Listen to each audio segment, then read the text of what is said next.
ದೊಡ್ಡಬಳ್ಳಾಪುರದ ತಾಲೂಕು ಪಂಚಾಯಿತಿ ಸಭಾಂಗಣದಲ್ಲಿ ಶಾಸಕ ಧೀರಜ್ ಮುನಿರಾಜು ಅಧ್ಯಕ್ಷತೆಯಲ್ಲಿ ನಡೆದ ತಾಲೂಕು ಮಟ್ಟದ ಪ್ರಗತಿ ಪರಿಶೀಲನಾ ಸಭೆಯಲ್ಲಿ ಮಾತನಾಡಿದ ಅವರು, ಬರಗಾಲದ ತೀವ್ರತೆ ಹೆಚ್ಚಾಗುವ ಸೂಚನೆಗಳಿದ್ದು ನೀರು, ಮೇವಿಗೆ ಸಮಸ್ಯೆಯಾಗದಂತೆ ಎಚ್ಚರಿಕೆ ವಹಿಸಿ ಎಂದರು. ನಗರದ ನೀರಿನ ಮೂಲ ಜೇಕಲಮಡುಗು ಜಲಾಶಯದಿಂದ 3 ತಿಂಗಳಾಗುವಷ್ಟು ನೀರಿದ್ದು, ನಗರದಾದ್ಯಂತ 95 ಬೋರ್ವೆಲ್ಗಳು ನಡೆಯುತ್ತಿವೆ.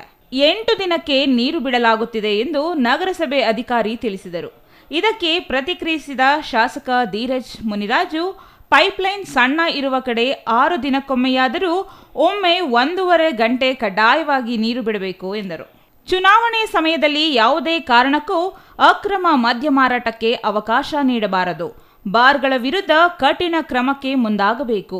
ಗ್ರಾಮಗಳಲ್ಲಿ ಮಾರಾಟವಾಗುವ ಅಕ್ರಮ ಮದ್ಯ ಎಲ್ಲಿಂದ ಸರಬರಾಜು ಆಗುತ್ತಿದೆ ಎಂಬುದನ್ನು ಪತ್ತೆ ಹಚ್ಚಿ ಕ್ರಮ ವಹಿಸಿ ಎಂದು ಶಾಸಕರು ಅಬಕಾರಿ ಇಲಾಖಾ ಅಧಿಕಾರಿಗಳಿಗೆ ಸೂಚಿಸಿದರು.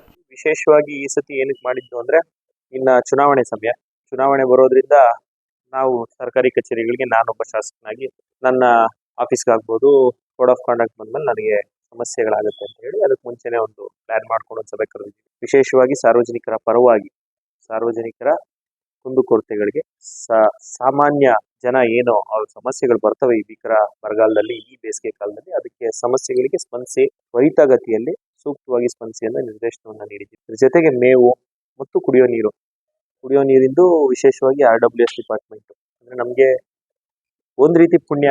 JJM ಬಂದು ಪ್ರತಿ ಹಳ್ಳಿಗಳಲ್ಲೂ ಬೋರ್ ಹೊಸ್ದಾಗಿ ಕೊಡ್ತೀವಿ. ಇಲ್ಲ ಅಂದ್ರೆ ನಮ್ಗಂತೂ ಹೆಂಗ್ ಆಗ್ಬಿಡೋದು ಈಗ ಅಂದ್ರೆ ಸಮಸ್ಯೆ ಆ ಮಟ್ಟಕ್ಕೆ ಇರೋವಂಥದ್ದು. ಬಟ್ JJM ಬಂದಿರೋದ್ರಿಂದ ಎಲ್ಲ ಕಡೆ ಬೋರ್ ಕೊಡ್ದಿರೋದ್ರಿಂದ ಒಂಚೂರು ಉಸಿರಾಡೋ ಅಷ್ಟು ನಮ್ಗೆ ಜಾಗ ಇದೆ. ಎಲ್ಲೂ ನೀರಿಗೆ ಸಮಸ್ಯೆ ಇಲ್ಲ ಅಂತ ಅಧಿಕಾರಿಗಳಿಂದ ಮಾಹಿತಿ ತಗೊಂಡಿದೀವಿ. ಬಟ್ ಸಾರ್ವಜನಿಕರ ಅಹವಾಲ್ ಬೇರೆ ಇದೆ, ಅದನ್ನು ತಿಳಿಸಿದೀನಿ.